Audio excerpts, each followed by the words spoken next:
Hello, hello everyone. Welcome. We are in lesson 4, Twill Weaving Basics. This is the Epically Creative Weaving course, module 4, and I am your host, Amy D. McKnight. In this lesson, you will learn how to weave plain weave, how to add a floating salvage, and how to weave 2-2 twill. All right, so let's get into it.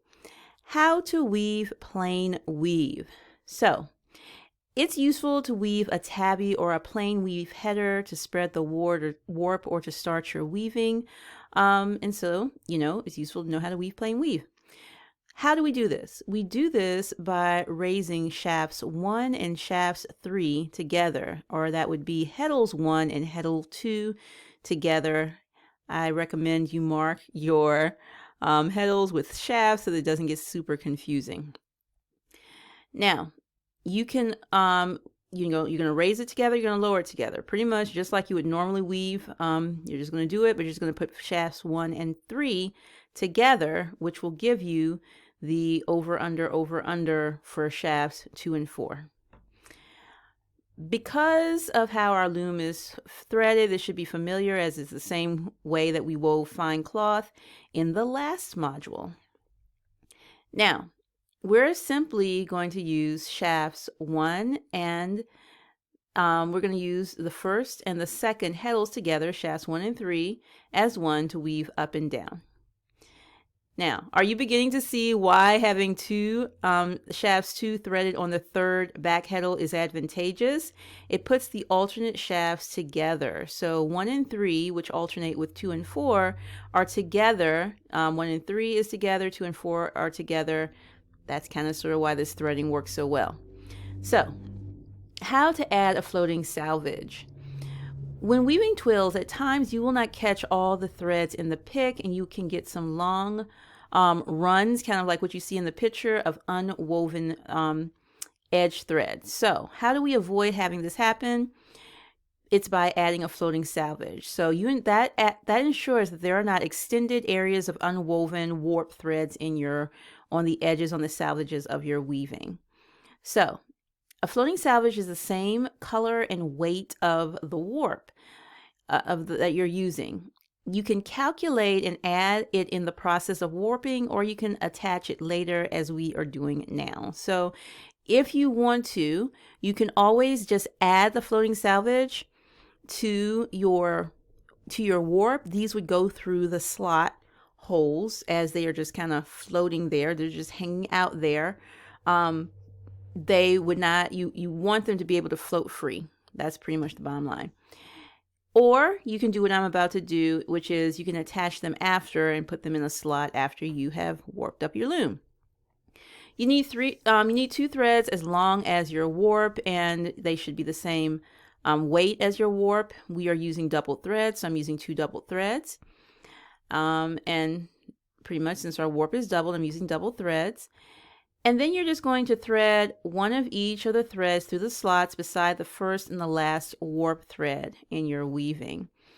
You can use a T-pin or straight pins to attach them to either side of the cloth.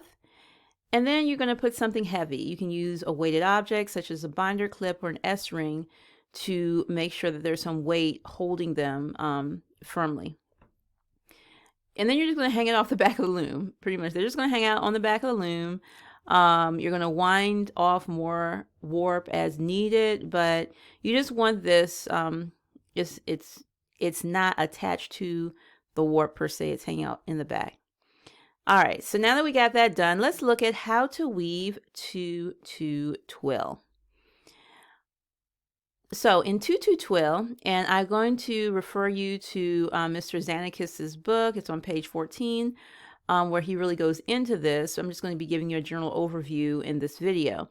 The weft passes over 2 and under 2. So you can see in the picture, it's going over 2 and under 2, over 2, under 2, over 2, under 2. Okay?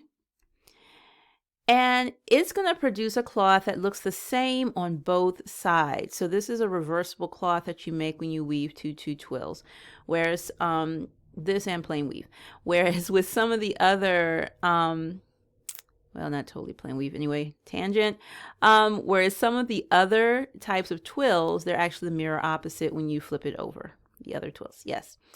This is called a balanced twill. So 2-2 twill is a balanced twill. Now, the O's in our picture in the book represent which heddle you need to lift together to achieve the 2-2 twill. And you're going to find instructions for this written out for example A. All right, so before I go wrap this up, let me say to you, this would be an example. Now, okay, let me show you.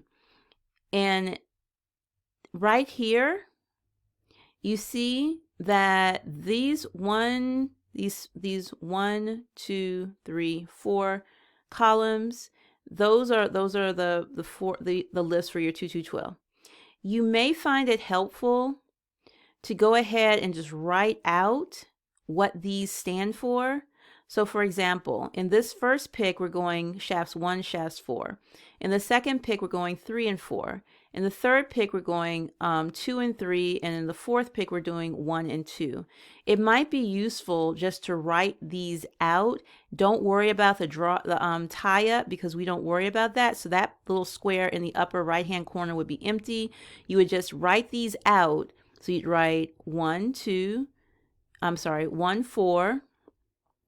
3, 4, 2, 3, and then 1, 4, 1. You would just write these out. We're not worrying about this part here, because the most important thing for us is this part down here.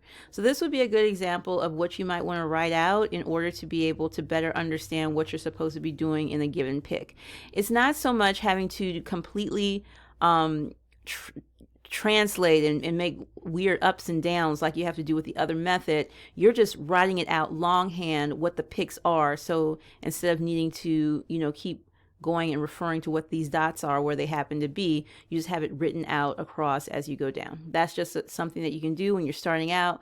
Once you get comfortable with it, you don't need to do that anymore. All right, so in this lesson you learned how to weave plain weave, how to add a floating salvage, and how to weave 2-2 twill. I want you to go ahead and take action now. I want you to weave along with me as I demonstrate how to weave plain weave and 2-2 twill, and I'll be doing this on the Cricut loom.